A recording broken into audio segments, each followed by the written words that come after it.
thème de sa conférence est Éducation spirit des enfants. Comment parler de la mort, de la réincarnation, d'esprit, de médiumnité, d'obsession. Voilà, je lui laisse la parole. Je vais laisser tout le monde se rasseoir. Est-ce que le son, ça va? Est-ce que tout le monde m'entend correctement? Surtout ceux du fond. Tout va bien? Ok. Donc, juste avant de commencer la petite conférence, je voudrais un peu me présenter les expériences que j'ai pour qu'on puisse bien situer où se situent mes compétences. Je ne veux pas me présenter comme expert de la médiumnité. Je travaille depuis peu dans le groupe médiumnique dans notre centre. J'ai donné et suivi plusieurs fois un cours de plusieurs années sur la médiumnité et sur le développement médiumnique, qui est autant pratique que théorique. Dans quel pays? À Bruxelles, je viens de Bruxelles. Mais je suis plutôt compétent concernant les enfants et leur accompagnement dans les centres spirites. Alors j'ai aussi quelquefois des expériences avec des enfants qui présentaient une réelle médiumnité. On va voir un peu la différence entre les deux pendant la conférence.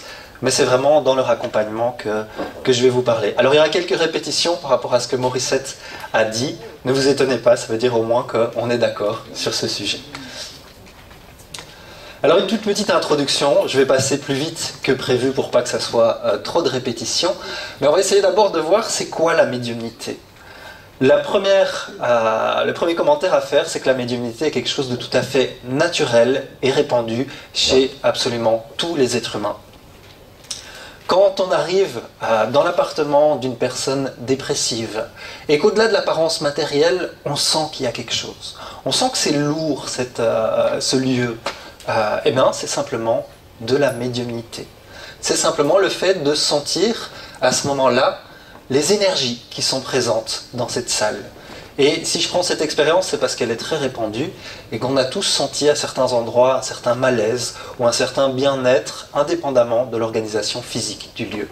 Donc la médiumnité, c'est simplement une capacité d'échange entre le monde spirituel et le monde matériel. Ça peut être des images, des sons, des idées, des énergies, des sensations, etc., etc. Alors une chose à retenir, c'est que c'est quelque chose d'extrêmement variable. Premièrement, on ne sait pas définir d'avance quelles sont les causes de cette médiumnité. On a donné des exemples de médiums enfants qui sont ce qu'on appelle des esprits missionnaires. On a parlé de Chico Xavier et de Divaldo.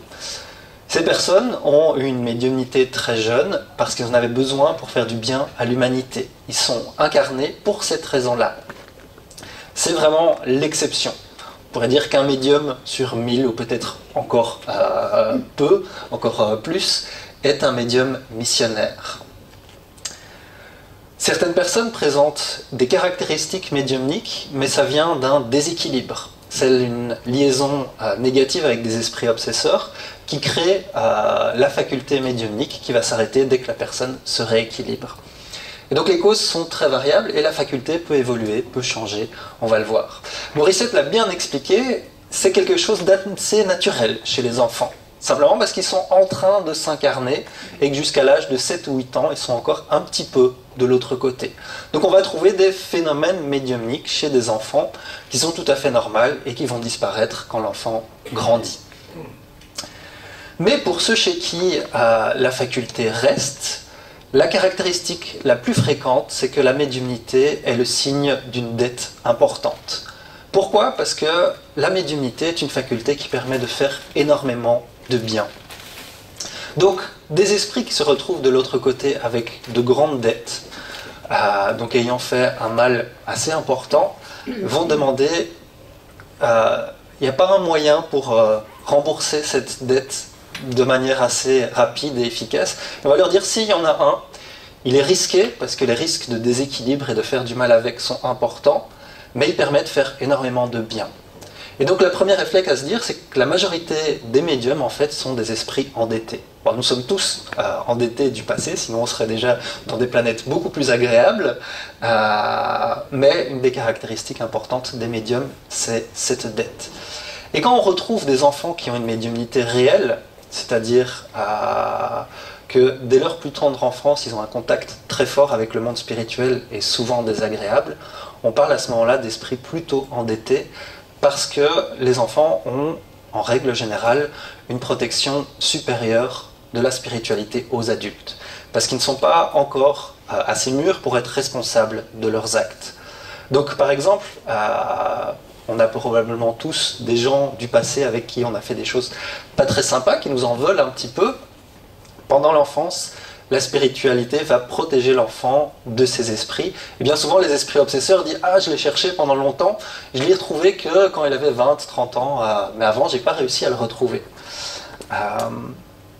Donc voilà, retenir ces choses-là, c'est que souvent la médiumnité, c'est un signe plutôt d'infériorité que de supériorité spirituelle, sans faire de règle générale. Et alors, tiens, on a des enfants qui voient des esprits. L'ami imaginaire, Morissette a très bien expliqué tout ça. Quelle réaction on va avoir face à cet enfant? Nous, on en a de temps en temps dans les centres spirites, c'est assez fréquent, et les parents qui ont des enfants le savent bien, il y en a de temps en temps qui ont un petit ami imaginaire ou des événements comme ça. La première chose, c'est ce qu'on appelle une préoccupation raisonnable, c'est-à-dire pas se préoccuper de manière exagérée. On parle de phénomènes normaux, naturels, qui ne présentent normalement aucun problème. Donc simplement, en tant que parent, comme avec tous les phénomènes de notre enfant, observer, ne pas trop se préoccuper et regarder comment ça se passe. Demandez à l'enfant s'il est sérieux. Parce qu'il y a une tendance parfois chez les spirites de prendre n'importe quel événement et de dire « c'est les esprits, c'est les... » Donc par exemple, on est chez soi, on entend un bruit, et on dit « Ah, c'est un esprit qui tape sur les murs ou quoi ?» Et en fait, non, c'est une petite bête qui se balade à l'intérieur des murs ou des choses comme ça. Où on voit l'enfant qui joue à la dinette, donc il a fait une petite table avec des petites tasses, et il discute comme ça avec des amis imaginaires sur des chaises. Et on se dit « Waouh, mon fils est en train de parler à des esprits. » Non, votre fils ou votre fille est en train de jouer à la dinette et d'imaginer des invités. Donc demandez à l'enfant s'il est sérieux. Et là, c'est très très important de pouvoir éduquer extrêmement tôt les enfants à l'honnêteté. On ne se rend pas compte à quel point c'est précieux de pouvoir savoir que notre enfant nous dit la vérité ou nous ment. Parce que les enfants, très tôt, ils se rendent compte que ça peut être pratique de mentir. Si ça peut éviter que je me fasse punir, c'est super, tout bénef pour moi. Et donc quand on dit faute avouée à moitié pardonnée, c'est vraiment important d'appliquer cette maxime dans l'éducation de nos enfants, parce que vous verrez à quel point c'est précieux quand ils auront des vrais problèmes à l'école ou dans d'autres événements et qu'on dira des choses sur eux, de pouvoir dire je sais que mon enfant dit la vérité parce que je lui fais confiance et je l'ai éduqué à ce qu'il puisse être honnête avec moi. Réagir face à ses enfants avec beaucoup de bonne humeur. Les parents matérialistes, raisonnables, réagissent souvent de manière très positive. On a le petit enfant qui a un ami imaginaire et qui dit « Maman, est-ce que mon petit ami il peut venir manger avec nous ?» Et la maman, pour rigoler, elle dit « Ah oui, mais bien sûr, on va lui mettre une table, on va lui mettre une chaise, on va lui mettre une assiette et tout ça. » Pour rire, pour la maman, c'est juste un jeu. Et finalement, elle réagit de manière très positive et naturelle, avec beaucoup de bonne humeur à ce phénomène qui n'est absolument pas dangereux. Alors, là où on a une petite préoccupation raisonnable, c'est le parent qui s'inquiète, tiens, quelle est cette compagnie? Quelles sont les compagnies qu'un enfant peut avoir et voir? La première, on en a parlé, ce sont des enfants de son âge, qui sont simplement des esprits qui sont désincarnés en bas âge, et qui se retrouvent de l'autre côté. Alors, il faut savoir qu'on se retrouve de l'autre côté dans l'état dans lequel on est psychologiquement et moralement. Donc quand un enfant désincarne, il se retrouve de l'autre côté, normalement en tant qu'enfant. Il va grandir plus vite, il va probablement se réincarner, mais il passe un moment d'enfance avec toutes les caractéristiques de l'enfance. Donc on a des gens qui s'occupent des enfants, on a des activités pour les enfants, on a des écoles de l'autre côté, etc., etc. Donc le plus fréquent, c'est un petit ami enfant, simplement. Aucun souci avec ça, c'est tout à fait normal. Le deuxième exemple, c'est l'ange gardien. L'esprit, enfin ange gardien, on parle d'ange, mais ce n'est pas des anges, donc l'esprit protecteur. C'est un esprit qui a été désigné, quelqu'un de très proche de cet enfant, souvent un membre de la famille ou quoi, qui a été désigné pour prendre soin de la vie de cette personne, de cet enfant. On en a tous un, en réalité on en a même tous plusieurs, parce qu'il y en a des plus ou moins élevés, et donc c'est tout à fait possible que l'enfant voit cette personne. Là de nouveau absolument aucun problème, c'est même extrêmement positif. On peut avoir aussi des membres de la famille. Et là, on a le livre de famille, l'enfant qui dit « Ah, ça c'est machin, ça c'est la dame que je vois ». Et donc on se rend compte que l'enfant voit sa grand-mère. De nouveau, c'est quelque chose de très positif. Quand par contre l'enfant dit que « Ah, mon petit ami m'a dit de taper l'autre, mon petit ami m'a dit de tout casser, etc. » Là, le parent peut commencer à se préoccuper. De manière raisonnable, de nouveau, comme un parent se préoccupe quand il voit que son fils a une mauvaise fréquentation. Et on va le voir après, on va apprendre très tôt à l'enfant à pouvoir distinguer justement les bonnes et les mauvaises compagnies. Alors on ne va ni stimuler ni interdire. Premièrement parce que interdire, on ne sait pas. Ce n'est pas possible de couper cette faculté qui est de nouveau quelque chose de naturel. Et certainement pas stimuler. On trouve chez les parents spirites des gens qui vont demander des informations, surtout si c'est sur un proche. Ah, demande à mamie comment elle va, etc. Ils voient leur fils dire, ah, est-ce que tu vois l'esprit à ce moment-là? On va vraiment éviter ces comportements-là. Laisser l'enfant vivre ces choses naturellement, pas lui dire que c'est mal, ni lui dire que c'est bien, le laisser dans sa vie en regardant d'un regard positif. Et alors, la dernière chose à ne absolument pas faire, ne surtout pas imaginer que notre enfant, parce qu'il voit des esprits, est un être de lumière. J'ai vu ça, j'ai vu des parents et même des groupes spirites qui considéraient qu'un enfant était la réincarnation d'un tel, etc. Et donc traitaient cet enfant vraiment comme un espèce de prophète. L'enfant était vraiment en mauvais état. Il portait les caractéristiques d'un enfant qui n'a pas de cadre du tout. Donc un enfant à qui on laisse faire tout ce qu'on veut, à qui tout ce qu'il dit, on prend ça comme parole d'évangile, etc. Donc il était très orgueilleux, très colérique, extrêmement peureux, puisqu'il n'a pas de limite, donc ça crée beaucoup d'insécurité. Et donc c'était un enfant qui était vraiment très très mal parti dans la vie. Mais ce sont des cas qui se présentent. Hein. Ce sont des cas qui se présentent. Ouais. Ce sont les parents là, qui... Et c'est extrêmement important d'avoir conscience de ça. Les enfants ont besoin de cadres, de barrières, de limites. On voit souvent la discipline et le cadre comme quelque chose d'un peu négatif, mais il faut vraiment s'imaginer l'idée de la barrière. Il y a un précipice qui est simplement la vie, les défis de la vie, et l'enfant va tester les limites. Et s'il n'y a pas de limites, il tombe, il n'y a rien qui le sécurise. Et ce qui va le sécuriser, c'est plus tard dans sa vie des problèmes de santé très graves, parce qu'il s'est fait du mal, ou des problèmes de justice.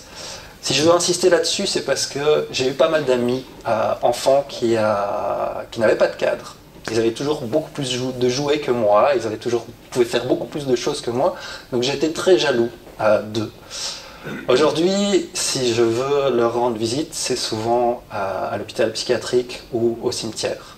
Donc c'est vraiment pas des blagues, on peut faire énormément de mal aux enfants en imaginant que notre fils est un petit être de lumière parce qu'il présente des caractéristiques qui sont tout à fait naturelles. Et le dernier point, c'est vraiment le thème de cette conférence, c'est éduquer. On va offrir à l'enfant une éducation adaptée à ses caractéristiques, simplement. Alors, de quoi a besoin un médium adulte ? Il arrive dans un centre spirit, il dit voilà, je vois des trucs, je sens des trucs, etc. Dans beaucoup de centres spirit, on s'imagine qu'il a besoin de travail. Parce que si on réincarne avec la médiumnité, c'est probablement pour l'utiliser. Ce n'est pas faux, mais on va beaucoup trop vite. Dans quel état est-ce que ce médium arrive ? Très souvent, il arrive perturbé. Simplement parce qu'il ne sait pas ce qui se passe avec lui, ça l'effraie, ça peut endommager et poser des difficultés dans sa vie sociale, dans sa vie familiale, dans son travail. Il a peut-être commencé à être suivi par des traitements psychiatriques, etc. Donc généralement, il arrive perturbé, obsédé, et la première chose dont il a besoin, c'est d'équilibre et de soins. Et beaucoup de personnes qui sont dans ces situations s'effraient quand on leur dit « tu dois développer ça, tu dois travailler ça », ils sont là, mais je te parle du truc qui me fait le plus souffrir dans la vie, et toi tu me dis que je dois avoir plus de ça. La première chose qu'il doit avoir, c'est un équilibre Après, il pourra faire le choix de travailler et de développer s'il le veut. Ce qui va l'aider au début, ça va être des traitements, par exemple par les passes magnétiques. Ça va être un traitement de désobsession des esprits qui l'entourent. Ça pourra lui faire énormément de bien, même si c'est ce qu'on appelle une amélioration qui généralement est provisoire. Parce que les causes de l'obsession ou les causes du déséquilibre ne sont pas traitées, mais seulement ses effets. Mais ce qui va être le plus utile pour lui, c'est de développer des connaissances. De se dire, ok, comment ça fonctionne cette médiumnité ? Comment je fais la différence entre un esprit positif, un esprit négatif, un esprit qui me veut du bien, un esprit qui me veut du mal. Comment est-ce qu'on utilise tout ça? Le deuxième élément, ça va être le contrôle. On ne reçoit pas la médiumnité pour nous faire du mal. Un médium, on pense souvent qu'un bon médium, c'est un médium qui voit tout, qui entend tout, qui incorpore à n'importe quel moment. Eh bien moi je vous dis que ceci est un mauvais médium. Un bon médium, c'est quelqu'un qui sait contrôler sa faculté, qui sait quand il est au supermarché, au travail, avec sa famille, ce n'est absolument pas le moment pour incorporer un esprit, si on veut avoir une vie de famille relativement sereine. Et donc il a besoin de savoir, ok, à ce moment-là, les portes sont relativement fermées. Je ne dis pas que c'est facile, mais il va apprendre à se contrôler au maximum. Et quand je suis dans le travail médiumnique, à ce moment-là, je peux ouvrir parce que je sais que c'est dans une ambiance protégée par la spiritualité supérieure. Et la dernière chose, c'est ce qu'on appelle l'éducation morale, la réforme intime. Parce qu'on sait tous que la médiumnité, elle fonctionne par le principe de syntonie. Si on est bon, si on fait du bien, notre entourage spirituel, les esprits qui nous entourent, ce sont des esprits positifs. Si on a toute une série de problèmes, de grandes souffrances, de grandes difficultés, d'addictions, de comportements négatifs, eh bien, ceux qu'on va attirer, c'est les esprits qui ont ces mêmes problèmes. Donc si on a une addiction à l'alcool, on attire des esprits désincarnés qui ont une addiction à l'alcool et qui se servent de nous pour continuer à boire à travers nos énergies. Et donc, un médium va être bien s'il est entouré de bons esprits, et il va être entouré de bons esprits s'il travaille à son éducation morale, à son amélioration personnelle. Et si je vous dis tout ça, c'est parce que les besoins d'un enfant sont exactement les mêmes. On ne va évidemment pas, on l'a déjà dit, le faire travailler, ni faire de développement médiumnique. Mais les besoins sont les mêmes. Ils ont besoin de connaissances, ils ont besoin de contrôle et ils ont besoin d'éducation morale. Ça va être des connaissances dites de manière beaucoup plus simple, beaucoup plus amusante, mais un enfant va devoir se dire, ok, là, il y a un esprit, il y a un petit ami qui me dit de faire des bêtises, c'est à moi de pouvoir faire la distinction entre le bien et le mal. Des connaissances sur comment fonctionnent les moyens de protection, les moyens de contrôle de cette médiumnité. Et il va avoir besoin vraiment d'éducation morale parce que c'est son comportement déjà d'enfant qui va déterminer son entourage spirituel. S'il passe sa journée à taper sur ses petits copains, eh ben, il sera entouré d'esprits petits ou grands qui aiment bien taper sur les petits copains.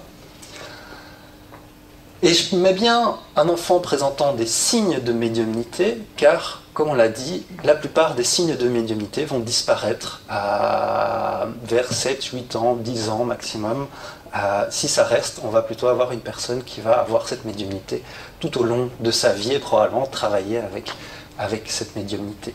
Et ce qui est super, c'est que ce qui va servir au petit médium, entre guillemets, à l'enfant qui présente des signes de médiumnité, pourra être utile pour absolument tous les autres enfants. On arrive au centre de cette conférence. Quel sujet on va aborder? Alors moi je vais vous parler de ce qu'on appelle l'éducation spirit des enfants. L'éducation spirit des enfants, c'est quoi? C'est des activités qu'on a dans les centres spirit pour les enfants. Ce sont des séances d'à peu près 1 heure, 50 minutes, moins si c'est pour les tout petits enfants, qui se déroulent en général toutes les semaines dans les centres spirit où les enfants viennent. On pourrait faire une comparaison avec le catéchisme catholique. Peut-être que vous avez connu ça, puisqu'on a probablement, en partie d'entre nous en tout cas, été éduqués avec cette religion. J'aime pas trop la comparaison parce que moi je me suis beaucoup ennuyé et j'ai pas appris grand-chose. J'ai appris des très belles chansons, mais c'est qu'à l'âge adulte que j'ai compris ce qu'elles voulaient dire. Donc, voilà. c'est quelque chose avec beaucoup de jeux. Moi, je préfère les comparer aux scouts, parce que les scouts et les louveteaux, ah oui, en France, vous n'avez pas beaucoup ça. En Belgique, c'est très très répandu et très très positif. Il y en a de plus en plus, ouais, effectivement. Mais je sais que c'est moins bien vu. Donc c'est un endroit où les enfants vont jouer, où ils vont avoir des aventures, on va leur raconter des histoires, où ils vont beaucoup participer, ils vont poser des questions, ils vont créer des petits projets, des petites choses comme ça. Et tout ça va être sur des thèmes moraux surtout, l'amitié, l'amour, le respect, etc. Et ils vont apprendre toutes ces choses en s'amusant. Je vais vous donner des exemples. Et surtout, on va leur donner quelques explications sur certaines choses, comme la réincarnation et comme les thèmes dont on va parler ici. Alors ça, c'est quoi? Ça, c'est un petit programme de 7 leçons. Alors, il faut s'imaginer que si on voit les enfants toutes les semaines, il y a à peu près 38-40 semaines, parce que pendant les vacances, tout le monde est en vacances, même nous. Et donc, on a 7 leçons qui vont aider un enfant qui présente des signes de médiumnité et qui vont aider tous les autres. La première, c'est le concept de vibration, du fait que nos sentiments s'extériorisent, que les vibrations d'amour, les sentiments d'amour, sont des sentiments propres à nous rendre heureux et à attirer du bien autour de nous. La deuxième, c'est parler de cet ange gardien, de cet esprit protecteur. Troisième, la prière. Quatrième, ce qu'on appelle l'évangile au foyer. Cinquième, qu'est-ce qui se passe quand on meurt, quand on décède. Sixième, l'idée d'échelle morale. Je vais expliquer plus en détail quand je vais dans le cours. Et septième, la médiumnité. Et vous pourriez me dire, c'est quoi cette histoire? Tu essayes de nous arnaquer, tu as dit que le titre de ta conférence c'est comment parler de médiumnité aux enfants, et finalement tu vas parler 5 minutes, 10 minutes d'un cours sur la médiumnité. Et on va le voir, tous ces éléments parlent de médiumnité et de moyens de s'en protéger, de bien gérer ça plutôt. Et à ça s'ajoute, puisque j'ai dit, là il y a 7 leçons, mais on en aura 38 à peu près sur l'année, et une trentaine de thèmes qui vont vraiment être sur des thèmes moraux, relationnels, etc. Des choses toutes simples, parce qu'on n'apprend pas à l'école comment régler un conflit, comment gérer une amitié, parce qu'une amitié c'est pas facile. On n'apprend pas à l'école les concepts de respect, etc. Sauf dans la vie quotidienne de l'école. C'est pas le rôle de l'école. Le rôle de l'école, c'est de nous instruire, de nous donner des connaissances. Et là, on va parler vraiment d'éducation morale. Et on va voir surtout pourquoi chacun de ces thèmes.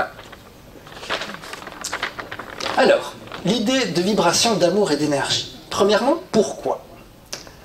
Parce que dans la médiumnité, tout fonctionne avec des énergies. Tout fonctionne avec des vibrations. On vient de l'expliquer quand j'ai parlé des médiums, le principe de syntonie s'applique. Donc si on vibre d'amour, de bienveillance, de respect, de douceur, etc., on attire automatiquement des esprits qui correspondent à ces sentiments. Et que l'amour va être la meilleure protection qu'on puisse imaginer pour un médium, qu'il soit petit et présentant des signes de médiumnité ou un médium adulte. Et donc on va avoir une série de jeux, on va avoir une série d'idées. Alors vous voyez le petit chiot ici, si vous le voyez du fond, je ne sais pas, c'est peut-être un peu petit. Le premier réflexe quand on voit une photo comme ça, c'est on fond. On est là, oh il est tellement mignon. Et naturellement, on ressent un grand sentiment de quelque chose qui ressemble à de l'amour. Et donc ce qu'on va faire avec les enfants, c'est amener un animal. Un animal bien éduqué, qui a l'habitude des enfants et qui ne représente aucun danger pour eux. Et les enfants, comme les grands, ils sont amoureux des petits animaux. Alors évidemment, on va demander aux parents s'il n'y a pas... Parce que parfois, chez les enfants, il peut y avoir un traumatisme si un chien a été agressif avec eux, ou des choses comme ça, ou si un chat a été agressif. Donc on va essayer de trouver le bon animal et on va l'amener. Et naturellement, les enfants, ils vont ressentir ce sentiment d'amour profond pour ces petits animaux qui sont tellement mignons. Et là, on va dire, ben voilà, ce que tu ressens, c'est de l'amour. Tu sens à quel point ça te fait du bien, tu sens à quel point c'est agréable. On va essayer de travailler avec d'autres sentiments un peu plus inférieurs, de leur faire fermer les yeux et de créer un petit sentiment d'énervement. Et dire, ah bah tiens, tu vois la différence là. Lequel est le sentiment le plus gai, le plus agréable, on va travailler, expliquer le principe de syntonie, par exemple avec des aimants. Si vous avez déjà joué avec des aimants, les aimants, il y a un côté où ils s'attirent et un côté où ils se repoussent, vraiment. Et donc on va faire un petit bricolage, on va prendre deux aimants. Du côté où ils s'attirent, on va mettre deux petits cœurs, ou des petits sourires, ou des petites choses comme ça. Et de l'autre côté, on va mettre une tête fâchée, ou quelque chose comme ça. Et on va voir que du côté des petits cœurs, ils s'attirent. Si on prend les deux têtes fâchées, ils s'attirent. Mais si on prend le petit cœur et la tête fâchée, ça se repousse. Et donc ça, c'est expliquer très simplement le principe de syntonie et pouvoir les aider à se protéger. On peut faire le même principe avec les mélanges d'eau et d'huile. On peut même rajouter du savon pour montrer que on a beau secouer, ça ne se mélange pas bien, que l'un et l'autre se repoussent. Mais avec les aimants, c'est positif, ça fait pas grave. Alors, petite remarque, ça marche très bien, mais on ne peut pas l'utiliser avec 3 aimants. Parce que, à l'inverse du principe de syntonie, les aimants s'attirent par leur côté opposé. Donc si vous le faites avec 3, ça ne marche plus. Il y a un petit cœur qui est attiré par un petit visage fâché. Donc voilà. Et alors, dans tous ces jeux, on va stimuler les questions, on va stimuler la participation, on va stimuler que les enfants puissent amener leurs expériences, leurs doutes, etc. Et quand on aura un enfant qui présente des phénomènes de médiumnité, ça va venir naturellement. Et comme pour lui, il n'y a rien de mal ou il n'y a rien d'anormal à ça, il va amener ses expériences et on va pouvoir le guider là-dedans. Mais d'abord l'écouter. Et l'écouter, tout à fait. Il y a une grande place à l'écoute. On prend vraiment beaucoup de temps pour parler avec les enfants. Ensuite, on va parler de cet esprit protecteur. On en a tous un, comme je l'ai dit, et pour un médium, c'est le meilleur guide possible. Un enfant qui a enfant très tôt la faculté médiumnique qui va rester, aura besoin d'être orienté, d'être guidé. Et la personne qui connaît la cause de sa médiumnité, les caractéristiques, ce qu'il va devoir affronter, etc., c'est son ange gardien, qui va être la personne la plus compétente pour l'aider dans ses difficultés.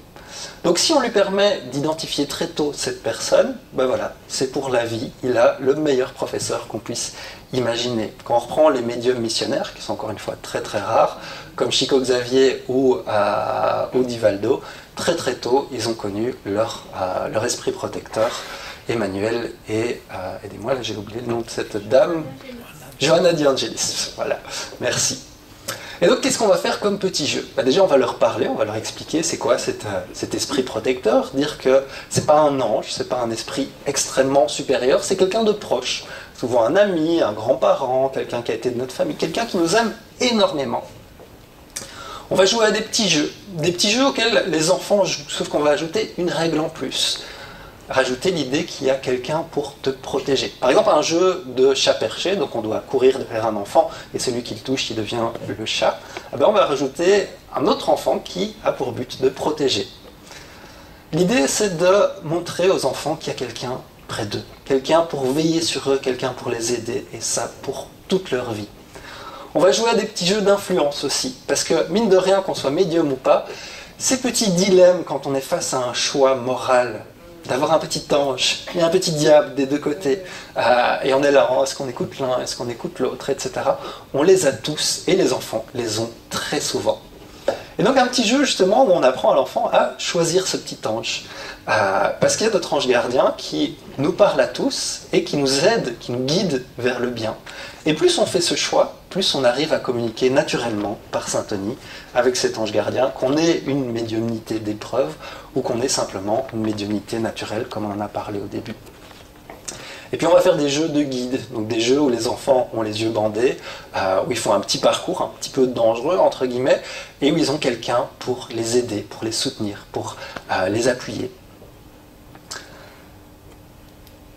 Troisième petit cours, la prière. Et alors certains de vous pourraient me dire, mais qu'est-ce que vient faire cette histoire de prière, d'acte religieux dans la médiumnité ? J'imagine que vous le savez déjà, on pense que la prière est un acte religieux, mais pas du tout. C'est plus la religion qui a pris cette chose extrêmement pratique et extrêmement bonne pour notre vie et l'a codifiée dans certains cas. La prière, c'est quoi ? C'est simplement une conversation, un échange. Une conversation avec Dieu. Si on veut lui donner un autre nom, c'est la même chose, qu'on l'appelle l'univers, qu'on l'appelle le cosmos, qu'on l'appelle Allah, Bouddha, etc. Peu importe. Ça peut être une conversation avec des esprits élevés, avec des anges, avec, encore une fois, ce qu'on veut. Ça peut être une conversation toute simple avec notre ange gardien, on lui raconte nos peines, nos difficultés. Donc c'est simplement ça, c'est une conversation. C'est quelque chose qui nous permet d'élever notre esprit et de se mettre justement en syntonie avec des esprits très élevés, avec des énergies très élevées qui sont disponibles en permanence pour nous. Et ça, les enfants peuvent apprendre très très tôt. Alors on ne va pas attendre des enfants qu'ils fassent une belle prière avec de beaux mots, parce que les enfants vont faire des prières toutes simples, avec leurs préoccupations, avec leurs difficultés, remercier pour le fait qu'ils aient un ami qui peut venir à la maison aujourd'hui, qu'ils aient reçu un jouet. Quand on arrive à pratiquer la prière avec un enfant et qu'il en vient, comme j'ai eu le cas hier, à demander de l'aide pour les personnes qui ont subi une catastrophe, comme les problèmes d'ouragan récemment, là on a déjà fait énormément. À ce moment-là, l'enfant il s'élève vraiment et il se met en contact avec des énergies très très positives qui, comme on l'a vu dans les vibrations, constituent pour lui la meilleure protection à laquelle il puisse rêver. Et donc c'est à nous de bosser un peu nos préjugés sur ce qu'on croit être un truc religieux, machin, et de se rendre compte que la prière finalement est quelque chose d'extrêmement pratique et d'utile. Alors au niveau des jeux, on va beaucoup s'amuser. On va notamment utiliser des choses comme des cerfs-volants et des avions en papier pour écrire notre petite prière et l'envoyer dans le ciel. On va montrer que quand on prie, on n'a pas forcément ce qu'on demande, mais on a ce qu'on a besoin. Et on va faire ce jeu extrêmement drôle avec une bassine d'eau, où on met des objets dans la bassine d'eau et on s'attache les mains. Donc on doit aller chercher l'objet avec notre bouche, en sachant que voilà, on ne peut pas rester indéfiniment dans l'eau, donc les enfants adorent ces petits jeux. Et donc on en aura un qui va faire la prière, qui va dire « Ah, moi dans la bassine, je veux le paquet de bonbons ». Et l'autre qui fait l'esprit, qui va l'aider, qui va répondre à cette prière, et qui ne va pas lui donner ce qu'il veut, qui va lui donner ce qui va lui faire du bien. Donc il va par exemple aller chercher la pomme ou la carotte. Et là on comprend le principe de la prière, comment ça fonctionne et qu'est-ce qu'on obtient à travers la prière. Et puis on va avoir aussi un petit jeu où une partie des enfants vont être cachés par des chaises, par des draps ou des machins comme ça, et les autres vont prier. Et les enfants vont jeter cette aide, mais de manière très discrète, très cachée. Je vais vous raconter une histoire que je raconte parfois aux enfants. C'est un homme qui est dans le désert. Il est assoiffé, il n'en peut plus, il ne sait plus avancer, il s'effondre. Il est sur le sol, il croit simplement qu'il va mourir, que son heure est venue. Et alors là, l'histoire se sépare en deux histoires différentes. Il y en a un qui, les deux, ils n'en peuvent plus et ils font quelque chose qu'ils ne font pas souvent, ils prient. Seigneur, je n'en peux plus, aide-moi, fais quelque chose, etc. Le premier est croyant.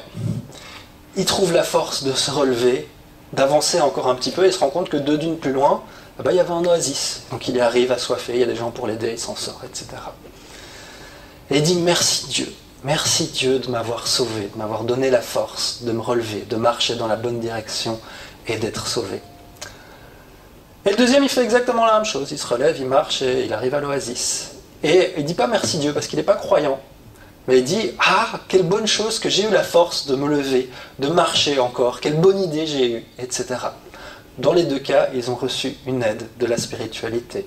Que l'un y croit et que l'autre y croit pas, ça n'a pas tellement d'importance. Mais les deux ont été aidés aussi par leur propre force et par l'aide de la spiritualité.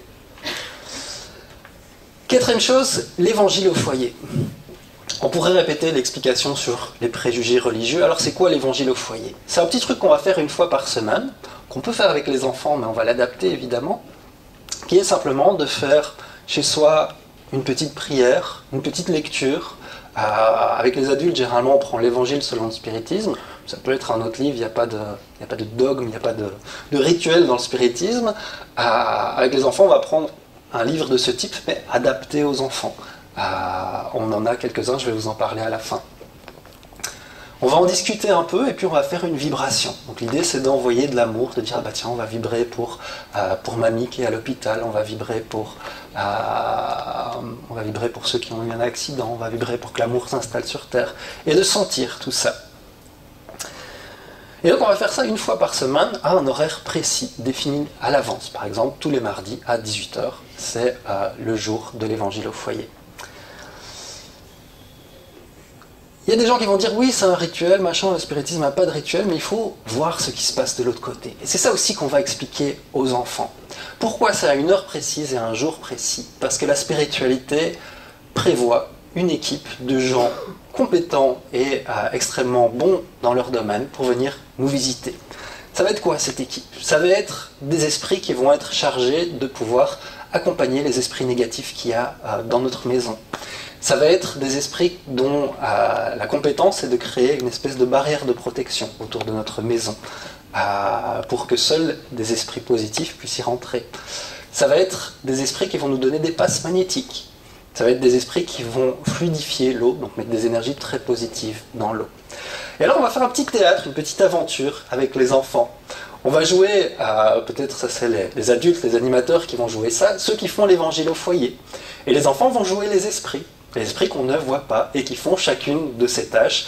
Alors avec des façons imagées, on peut imaginer qu'il y avait par exemple beaucoup de désordre qui représentait toutes les énergies négatives et les esprits vont être les nettoyeurs.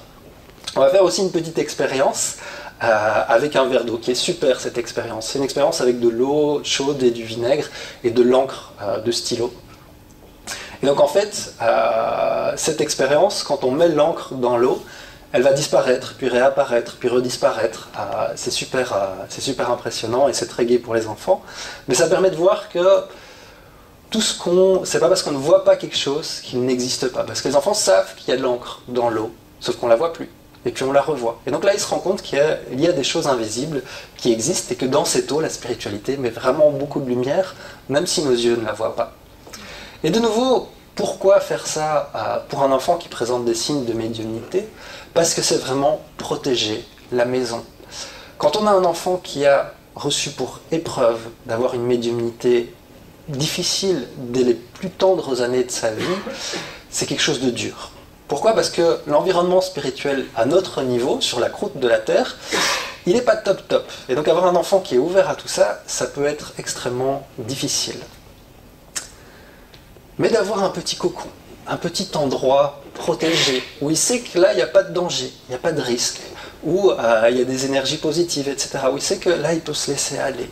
C'est vraiment lui offrir quelque chose d'incroyable et lui offrir la paix qu'il a besoin dans la tourmente qu'il vit, parce qu'il a simplement une grande épreuve et une difficile épreuve.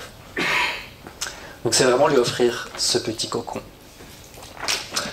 Cinquième jeu, très amusant celui-là aussi, qu'est-ce qui se passe quand on meurt? Ah ben, première chose, on va mourir. Alors rassurez-vous, on ne tue pas les enfants. On va faire un petit jeu, surtout un jeu très rigolo pour aider à dédramatiser cette chose qui est simplement un passage de l'autre côté. On est tous déjà morts, on va tous mourir encore plein de fois. C'est pas forcément agréable, c'est pas forcément facile, on a le droit d'être triste, mais c'est quelque chose de normal et ça va nous arriver.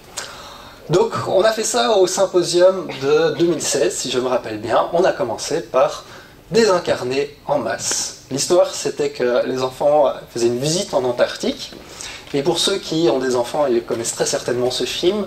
Dans le film Ice Age, il y a toujours un petit écureuil qui recherche une noix et qui finit par faire de grosses bêtises en essayant d'enterrer sa noix. Et donc cet écureuil, je crois que c'est le 3e film, le 4e, je sais plus, il essaye d'enterrer sa noix et ça fait qu'un glacier s'écrase et le glacier nous a tous écrasés. Donc on s'est retrouvés de l'autre côté. Et là, on a commencé à faire des jeux. Déjà, la première chose, on s'est rendu compte qu'on n'était pas tous dans la même situation de l'autre côté.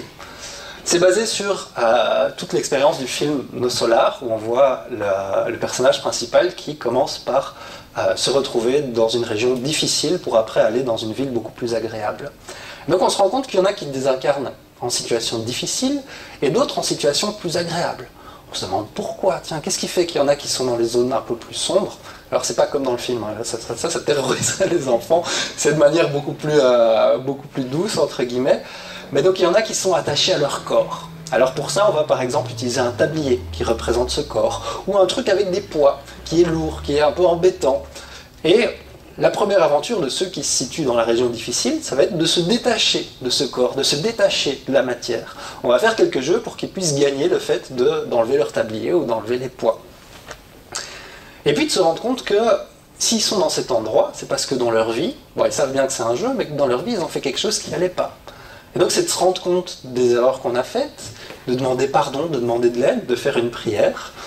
Et là, dans ce jeu, la prière, c'était des petites bulles de savon qui permettaient à ceux qui étaient dans la région positive de venir à l'aide de ceux qui avaient besoin d'assistance. Et donc ceux qui sont arrivés dans la région positive, ils ont d'abord commencé à s'entraîner, parce qu'il ne faut pas croire, de l'autre côté, on travaille aussi. Il y a aussi des infirmiers, il y a aussi des gens pour aider, et ils ont, comme ici sur Terre, une formation.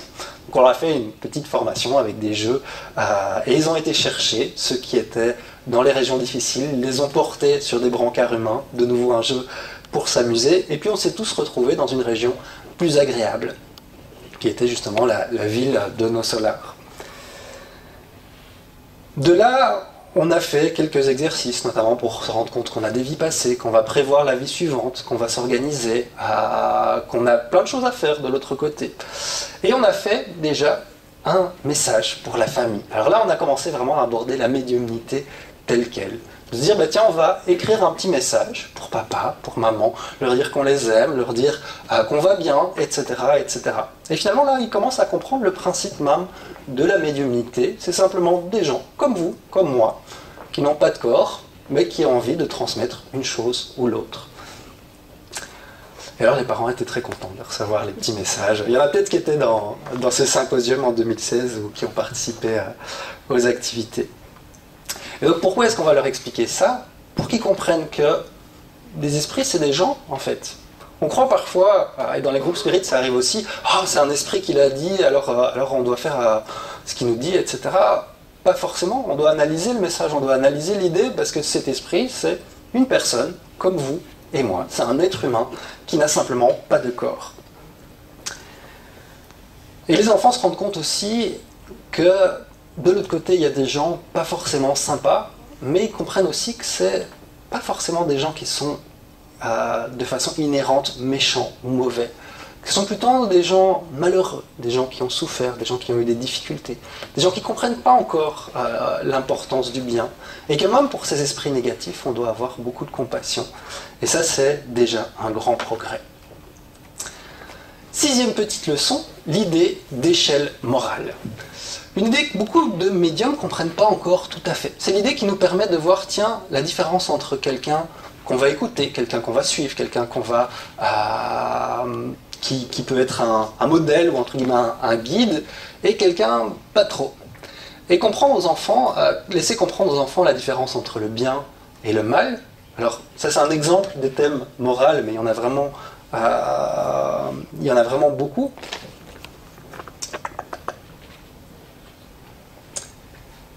Et donc comprendre justement quelles sont les valeurs qu'on met en avant. Et donc on va créer une petite montagne, donc petit bricolage, on va créer différentes échelles.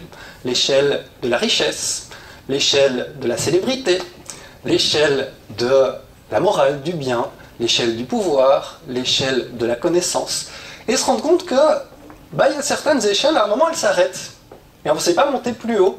Si on prend l'échelle de la richesse, quand on décède, ça s'arrête. On doit redescendre et recommencer. Et le but du jeu, c'est de monter tout en haut de l'échelle, et les enfants vont peu à peu comprendre, avec beaucoup de discussions, beaucoup de débats, quelles sont les choses qui vont nous faire monter, qui vont nous élever vraiment, et quelles sont les choses qui ne sont pas mal. Il n'y a aucun mal à avoir des moyens matériels, il n'y a aucun mal à avoir des responsabilités, du pouvoir, entre guillemets. Ça va dépendre de la manière dont on l'utilise. Et quelle est la tranche d'âge des enfants?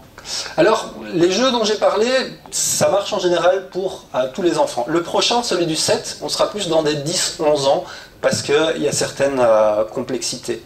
Et donc on va à chaque fois adapter. Ce jeu-là, il peut marcher entre 5 et 12 ans. Vraiment. Donc ça, on va effectivement à chaque fois adapter. J'ai essayé de prendre des exemples que j'avais fait à chaque fois.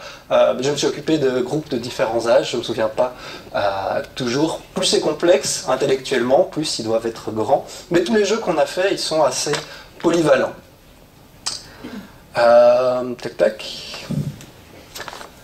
Et on arrive à ce cours sur la médiumnité. C'est un cours que j'aime beaucoup parce que j'étais pas sûr de savoir s'il allait marcher ou pas, et qu'il a super bien marché. On va prendre simplement l'histoire d'Alan Kardec. Le chemin qu'a fait Alan Kardec pour découvrir le fonctionnement du monde spirituel, des esprits, toute la réflexion qu'il a faite. Vous allez me dire, mais comment est-ce qu'on va faire en 50 minutes pour reproduire des années et des années de travail du codificateur de la doctrine spirit? Alors les enfants auront un mystère à résoudre, plusieurs mystères en réalité. Ils devront trouver avec qui ils parlent, je vais vous expliquer avec qui ils parlent juste maintenant. Ils devront trouver le sens de la vie, pourquoi est-ce qu'on est sur Terre, ce qui nous arrive après la mort, et répondre à 3-4 questions comme ça. Pour cela, ils auront l'occasion de parler à des médiums. Oh, c'est quoi un médium, machin, etc. On leur dit rien, on les laisse dans le flou pour l'instant. Alors le médium, c'est l'adulte. C'est un jeu, les enfants savent que c'est un jeu, que c'est pas réellement un médium, qu'on n'est pas réellement en train de parler avec un esprit. Et donc on aura 3 médiums. Un médium intéressé par l'argent, un médium moyen. S'il y en a dans la salle, c'est à peu près la moyenne des médiums qu'on a dans les centres spirites. Ils sont ni très bons, ni très mauvais, ils ont parfois des difficultés avec leur médiumnité, ils font parfois des erreurs, etc. Il y a un médium qui représente vraiment les médiums plutôt élevés. Et ils auront l'occasion de parler à plusieurs esprits. Au départ, ils ne savent pas que c'est des esprits, hein. Ils vont poser des questions aux esprits, ils vont essayer de résoudre le souci, résoudre le mystère, pardon. Et donc ils auront un esprit moyen, de bonne volonté, mais qui ne possède pas beaucoup de connaissances. Mais au moins, quand il ne sait pas, il le dit. Il dit « Ah, ça, je ne sais pas, il faudrait demander à quelqu'un d'autre. Ah, ça, je crois que c'est comme ça, mais je ne suis pas sûr. Hein. Je vous dis ce que je sais, mais je n'y connais pas beaucoup. » Ils auront un esprit farceur, qui vont leur faire plein de blagues, qui va essayer de se moquer d'eux, de chipoter avec eux. Ils auront un esprit vraiment élevé. Donc les esprits qu'on retrouve généralement dans l'évangile selon le spiritisme, dans les livres des esprits extrêmement intelligents, des esprits qui ont beaucoup de connaissances et qui amènent vraiment des idées très supérieures, et un esprit des ténèbres, entre guillemets. De nouveau, on ne va pas prendre vraiment les esprits les plus méchants, on va essayer d'être un peu soft. Et donc ils vont se rendre compte, au départ ils ont qu'un médium et un esprit, et puis au fur et à mesure il y a plus de règles qui s'additionnent, et ils vont poser des questions. Qui es-tu? D'où tu viens? Qu'est-ce que tu es?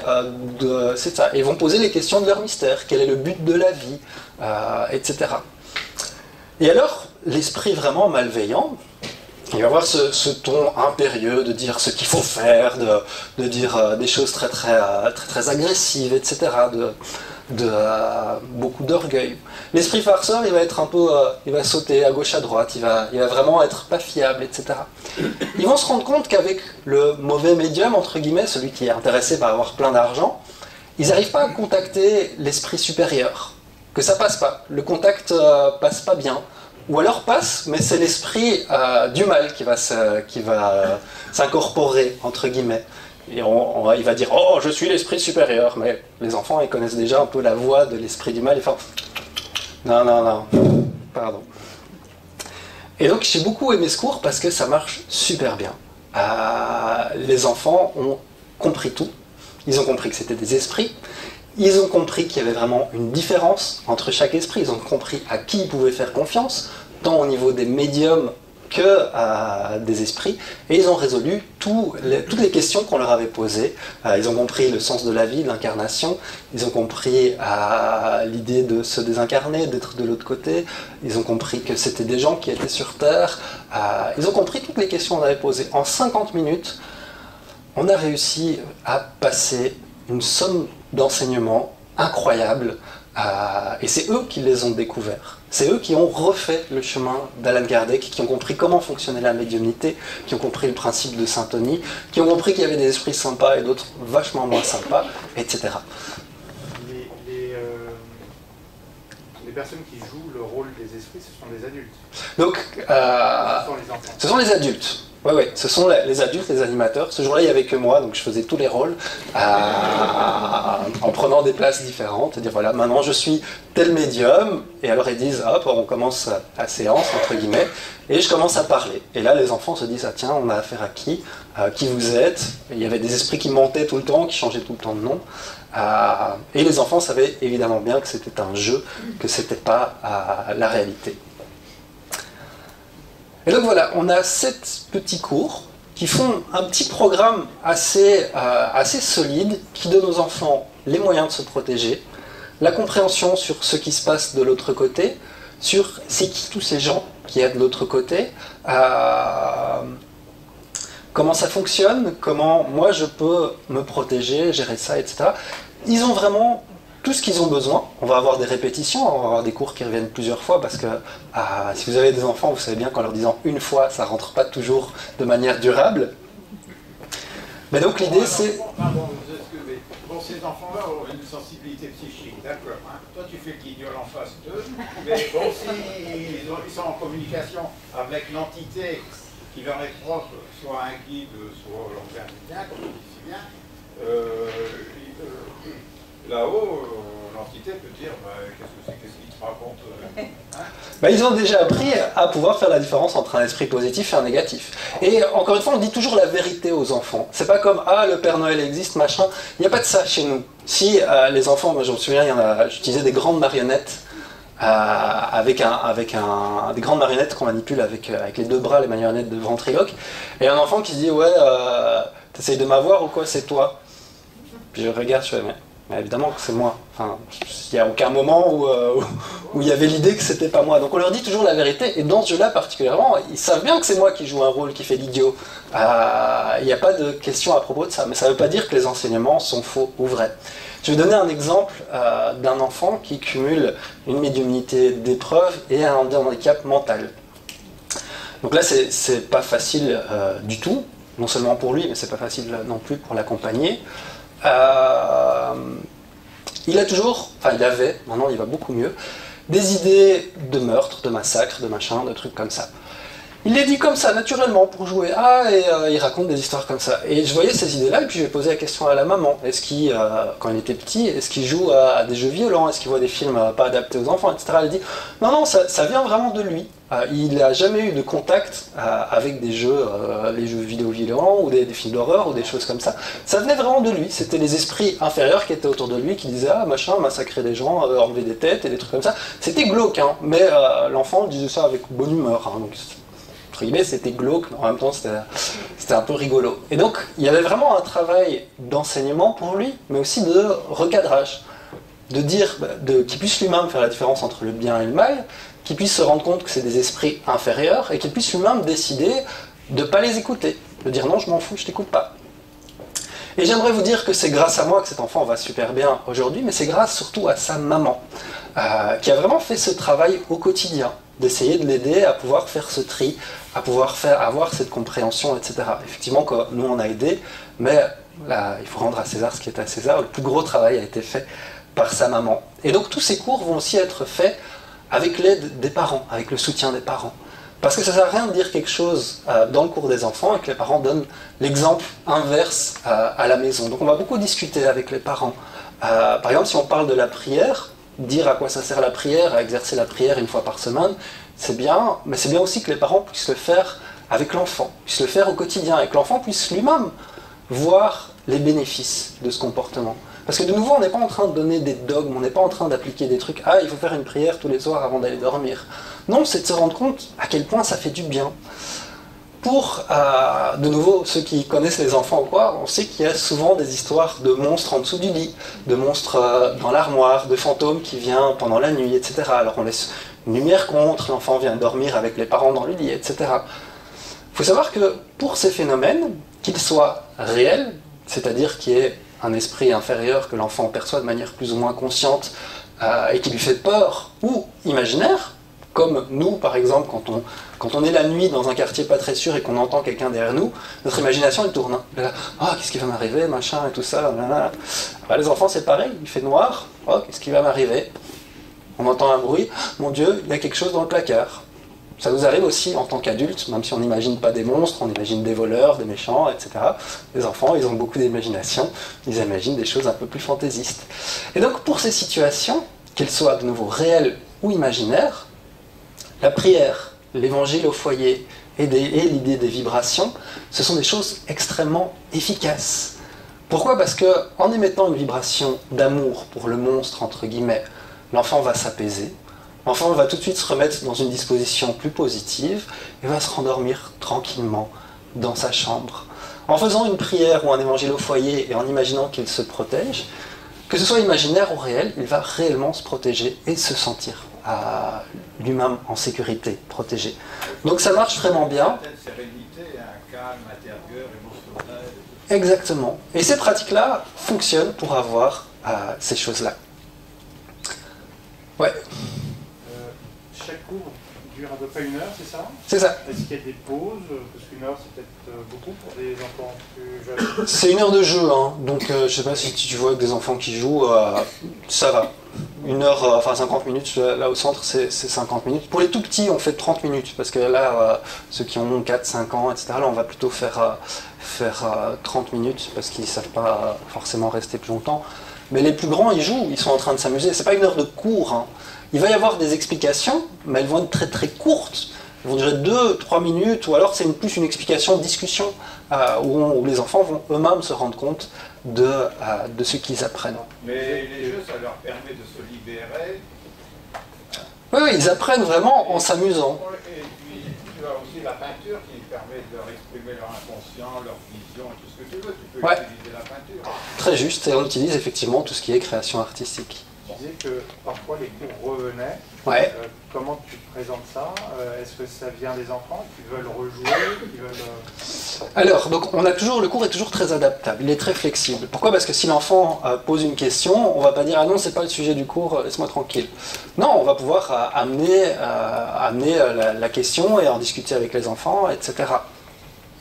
De nouveau, même chose, s'il y a un jeu qui ne leur plaît pas trop, on ne fait pas toujours des jeux géniaux, hein, on va le faire plus court. Et s'il y a un jeu qui marche super bien, ils veulent refaire un tour, on va refaire un tour, il n'y a pas de raison.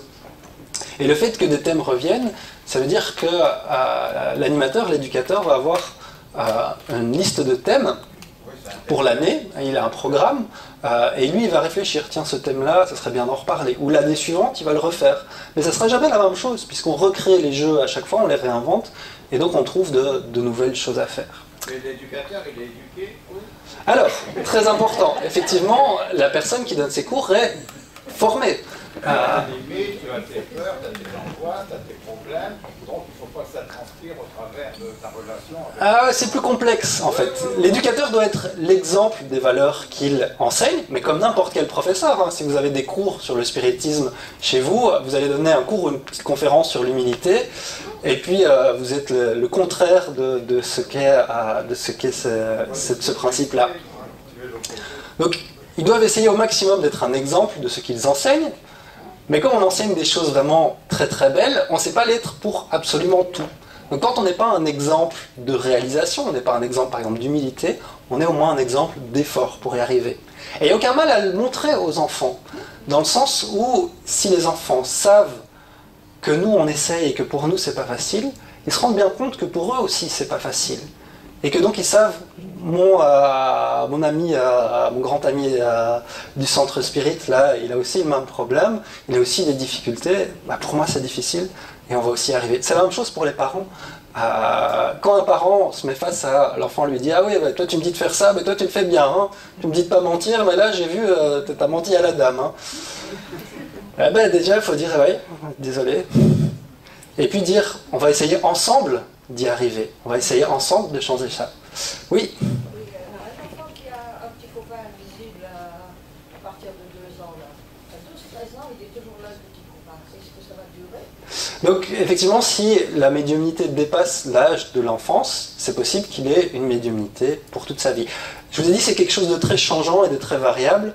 On ne sait pas toujours dire. Par contre, on m'amène vers la fin, donc je vais vite faire la conclusion. Et je vais terminer tout simplement parce qu'on va manger. Il est 11h55, c'est ça? Donc, je ne réponds plus aux questions. Alors, sauf après, quand c'est l'heure des questions. De quoi est-ce que les adultes ont besoin pour parler toutes ces choses aux enfants? D'amour. Ils ont besoin, d'amour, ils ont besoin de connaissances. Parce que c'est facile de dire, on pense souvent, ah ben toi tu vas t'occuper des enfants dans le centre spirit, machin. Les gens qui parlent de tout ça, que ce soit parents ou dans un centre spirit, ont besoin de savoir de quoi ils parlent. Parce que c'est des choses compliquées, c'est des choses qui sont pas simples, et si nous-mêmes on les comprend qu'à moitié, on ne saura pas bien les passer. On a besoin d'être vraiment raisonnable. Des enfants qui ont de la médiumnité, c'est pas grave. C'est pas un problème, tant que ça ne pose pas de problèmes et de souffrances exagérées à l'enfance. Avoir beaucoup de confiance. De nouveau, Dieu sait ce qu'il fait. Personne ne naît avec une caractéristique comme la médiumnité sans raison. Il y a toujours une cause derrière, une justice derrière, un sens derrière. Et si la personne arrive avec une médiumnité dès l'enfance, il y a un sens derrière. Et surtout, beaucoup de pédagogie pour pouvoir passer ces enseignements avec des jeux, etc. Quel principe suivre? Rester naturel, simplifier très fort, parce que effectivement, les mots vont être simples, les idées vont être simples, on ne sait pas leur donner toute leur complexité. Dire la vérité. Il n'y a encore eu aucune question de la part des enfants où je n'ai pas pu répondre. Même des questions très difficiles. Pourquoi est-ce que le mal, pourquoi est-ce que... quand les enfants regardent des infos, ça donne toujours des choses très très sympas. Pourquoi est-ce que la madame, elle a tué ses 3 enfants et puis elle s'est suicidée? Toutes ces questions, on va y répondre avec simplicité, bonne humeur, mais en disant la vérité. Beaucoup de bonne humeur et ne pas leur faire peur, ne pas mettre des éléments effrayants là-dedans. Donc j'ai encore 3 minutes, c'est ça? Ok. J'évite. On va y arriver, on va y arriver. Les adolescents. Alors, un petit mot sur les adolescents. Pourquoi? Parce que c'est plus fréquent qu'il y ait des adolescents, des jeunes adultes qui découvrent leur médiumnité à cet âge-là que des enfants. Là, on parle de vraie médiumnité d'épreuve et pas de la faculté naturelle qui reste plus ou moins chez tous les enfants avant 7 ans. C'est les mêmes principes, exactement les mêmes principes, sauf que les méthodes vont être différentes. On va utiliser beaucoup plus de débat, de réflexion. On va les responsabiliser, parce qu'au fond, c'est eux qui vont être face à leur médiumnité. Et on va les traiter comme des grands, pas tout à fait comme des adultes, mais en tout cas comme des grands. Les laisser avec leur choix, avec leur responsabilité, les laisser faire eux-mêmes la réflexion, et discuter de tout ça en ne cachant aucune information.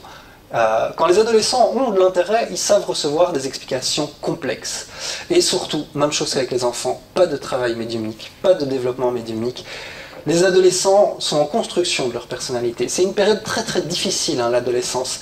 Pourquoi? Parce qu'on est en train de faire ses propres choix, on est complètement, entre guillemets, perdu, on est très très influençable par les amis, par les mauvaises fréquentations, on va prendre beaucoup de risques.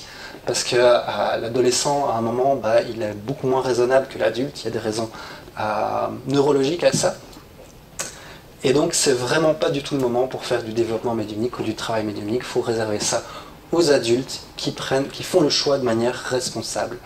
Un des exemples de ça, ce sont les sœurs Fox, qui ont vraiment aidé à l'émergence du spiritisme et qui étaient des jeunes filles, des enfants, qui ont été exposées de façon très très grande et qui ont souffert beaucoup de cette exposition et de cette médiumnité qui a été développée et qui a été utilisée pour un travail médiumnique.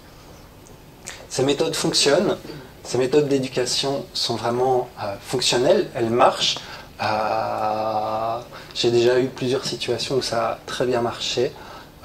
Elles sont durables parce que ce qu'on donne aux enfants, ce sont des enseignements pour leur vie qui vont leur servir dans toute leur existence. Et voilà, elles offrent des outils pour la vie. Et les adultes qui ont développé des fonctions. J'ai dit que j'ai répondu plus aux questions. NTE, Merci beaucoup. Merci beaucoup.